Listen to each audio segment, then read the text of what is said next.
Assalamualaikum warahmatullahi wabarakatuh. Perkenalkan, nama saya Abdul Haris M. NIM 2004-2176.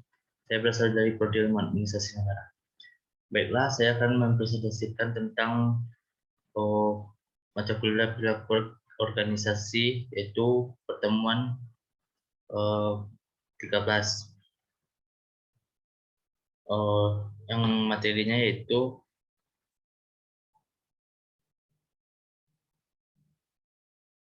yang pertama itu cara-cara memperoleh kekuasaan dan politik. Yang kedua, reaksi terhadap perolehan dan penggunaan kekuasaan dan politik. Yang ketiga, pengaruh kekuasaan dan politik terhadap perilaku organisasi. Cara-cara memperoleh kekuasaan dan politik. Kekuasaan adalah kewenangan yang didapatkan oleh seseorang atau kelompok guna menjalankan kewenangan tersebut sesuai dengan kewenangan yang diberikan. Kewenangan tidak boleh dijalankan melebihi kewenangan yang diperoleh. Diindikasi pentingnya posisi kekuasaan dalam suatu organisasi. Tanpa kekuasaan, individu akan anarkis, pemimpin tidak bergigi, sanksi tidak dipatuhi, dan sebab itu ketiadaan kekuasaan kerap dianggap sebagai chaos atau kekacauan.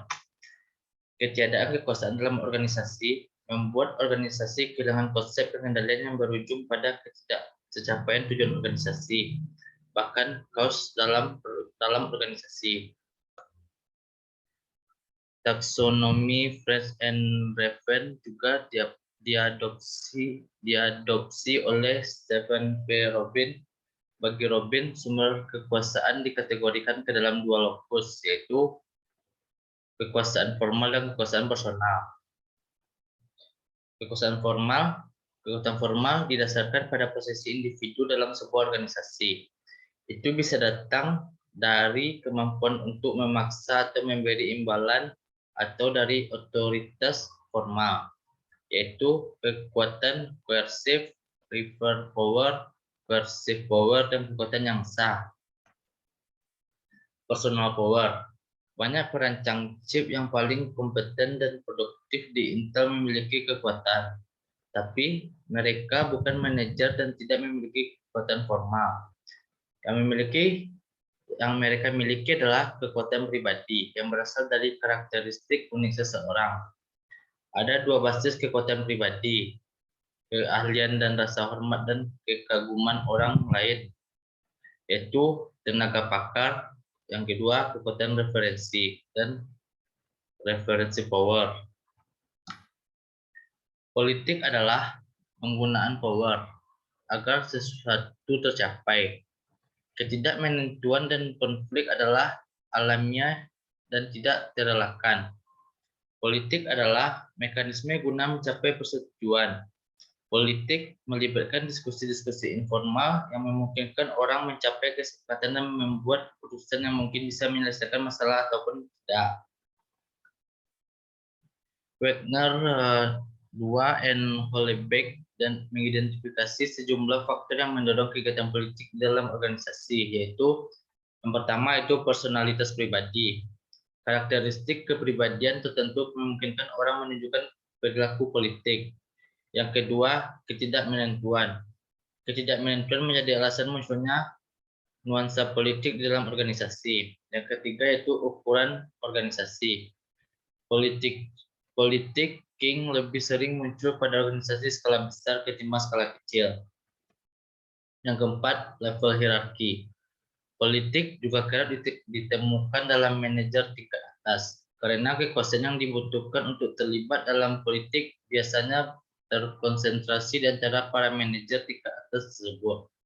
Yang kelima, heterogenitas anggota.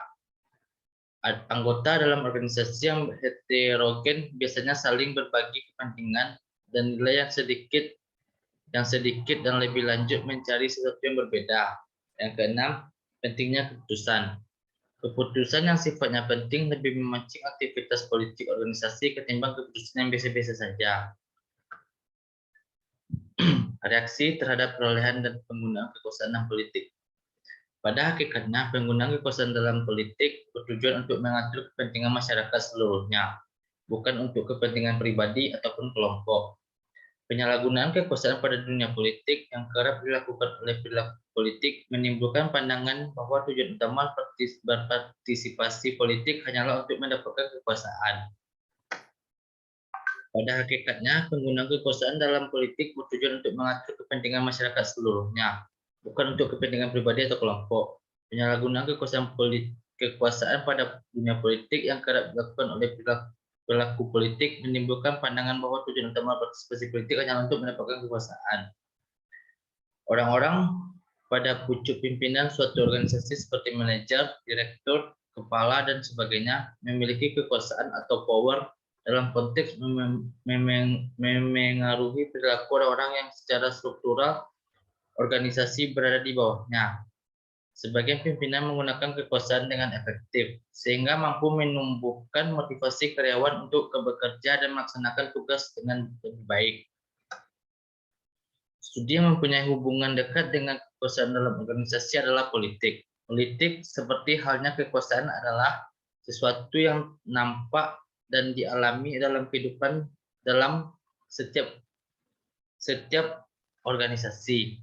Akan tetapi penting untuk dipelajari dalam perilaku keorganisasian karena keberadaannya dapat mempengaruhi perilaku orang-orang yang ada di dalam organisasi. Untuk menyelesaikan konflik sesuai dengan keinginan individu atau seringkali harus terlibat dalam perilaku politik untuk meningkatkan kekuasaan dan pengaruhnya. Selanjutnya itu pengaruh kekuasaan dan politik terhadap perilaku organisasi. Karyawan Ahmad menyebutkan bahwa kekuasaan merupakan konsep yang berkaitan dengan perilaku. Kekuasaan dipandang sebagai gejala yang selalu terdapat dalam proses politik. Dalam kamus ilmu politik, terdapat beberapa konsep yang berkaitan dengan kekuasaan atau power, seperti influencer, persuasion, coercion, dan lain-lain. Influence adalah kemampuan untuk mempengaruhi orang lain agar mengubah sikap dan perilakunya secara sukarela. Persuasion adalah kemampuan meyakinkan orang lain dengan argumen untuk melakukan sesuatu. Force adalah penggunaan tekanan fisik seperti membatasi kebebasan, menimbulkan rasa sakit, ataupun membatasi pemenuhan kebutuhan biologis pihak lain agar melakukan sesuatu. Bila seseorang, suatu organisasi, atau suatu partai politik bisa mengorganisasikan sehingga berbagai badan negara yang relevan misalnya membuat aturan yang melarang atau mewajibkan suatu hal atau perkara, maka mereka mempunyai kekuasaan politik. Variasi yang dekat dari kekuasaan politik adalah kewenangan. Kemampuan untuk membuat orang lain melakukan suatu hal dengan dasar hukum atau mandat yang diperoleh dari suatu kuasa. Seorang polisi yang bisa menghentikan mobil di jalan tidak berarti dia memiliki kekuasaan, tetapi dia memiliki kewenangan yang diperoleh dari undang-undang lalu lintas. Sehingga bila seseorang pemegang kewenangan melaksanakan kewenangannya tidak sesuai dengan mandat peraturan yang ia jalankan, maka dia telah menyalahgunakan kewenangannya. Dan untuk itu, dia bisa dituntut dan dikenakan sanksi. Sekian materi dari saya. Apabila ada kesalahan dan kekurangan, saya mohon maaf. Saya akhiri yaitu dengan Assalamualaikum warahmatullahi wabarakatuh.